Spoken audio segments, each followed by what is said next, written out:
Today I want to go over a few Bigfoot stories involving females who believe that Bigfoot abducted them because he liked them. And there are legends passed down from Native American tribes that talk about a creature just like Bigfoot who would at night sneak into their camps and abduct women. And these women, most of them, would never be seen again.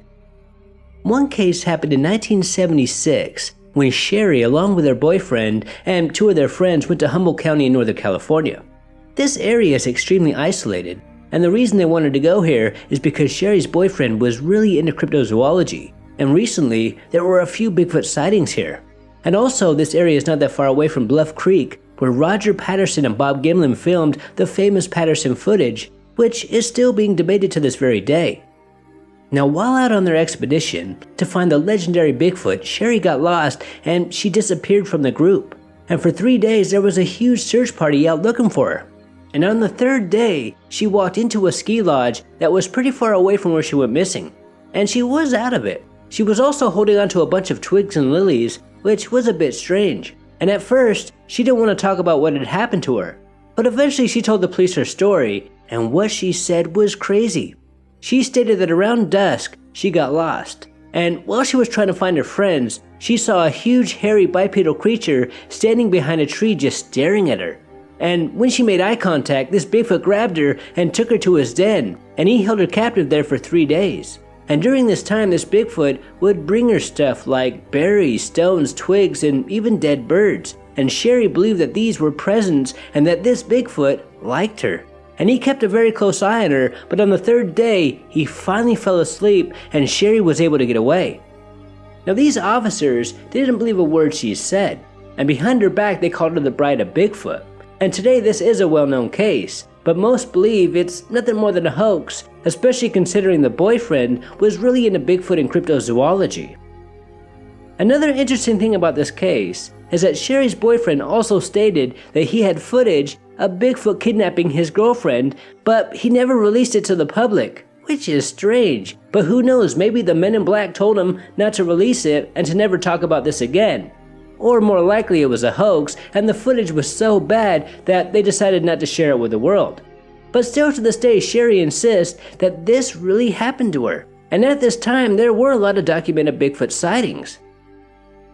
Another similar but more extreme case happened in British Columbia in 1871. The story goes a young attractive 17-year-old female, Seraphine Long, was abducted by a Bigfoot within the Morris Mountain area. And this Bigfoot took her to his cave. And there were also other Bigfoots there. Seraphine believed that these other Bigfoots were his parents, and she lived with them for about a year. She wasn't a prisoner, but she didn't try to escape because they were deep in the forest, and she knew she wouldn't be able to get away. And over time, she and this family of Bigfoots lived like a family. They respected each other. But Seraphine started to get sick, and as she was getting sicker, these Bigfoots must have decided to take her back home.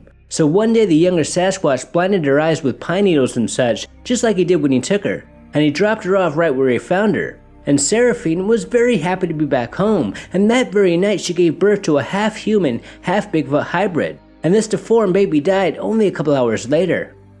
Now, Seraphine didn't tell her story until she was well into her 70s, and not too long after she told the world what had happened to her, she died.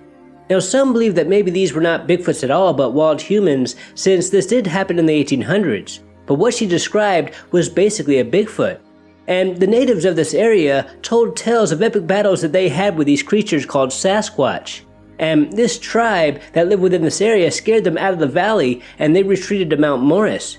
And at night, the natives would see their fires on the mountain, and these Native Americans knew to never go there. And this woman, I believe, was a member of this tribe, making this one of the most interesting Bigfoot abductions that I've ever heard of.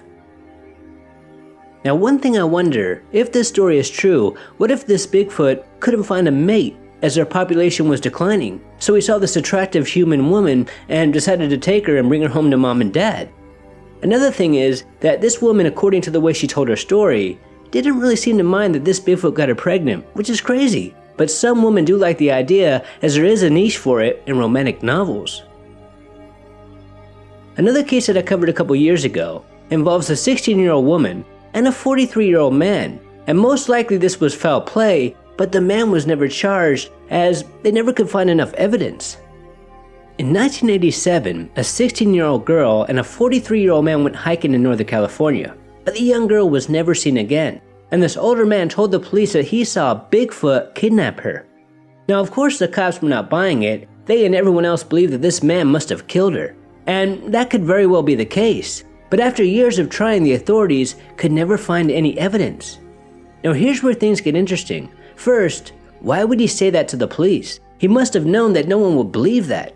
He could have said something more plausible if he did in fact murder her. And second, I made a video a while back about the Sierra Camp, and the people that lived there recorded many Bigfoot sounds and told stories that just blew my mind. And where this young girl went missing was not that far away from the Sierra Camp. And also, this area has one of the biggest missing 411 clusters in all of the United States, making some wonder, could this guy actually be telling the truth? Until next time, this is Paranormal Junkie. Make sure to hit that subscribe button and stay tuned.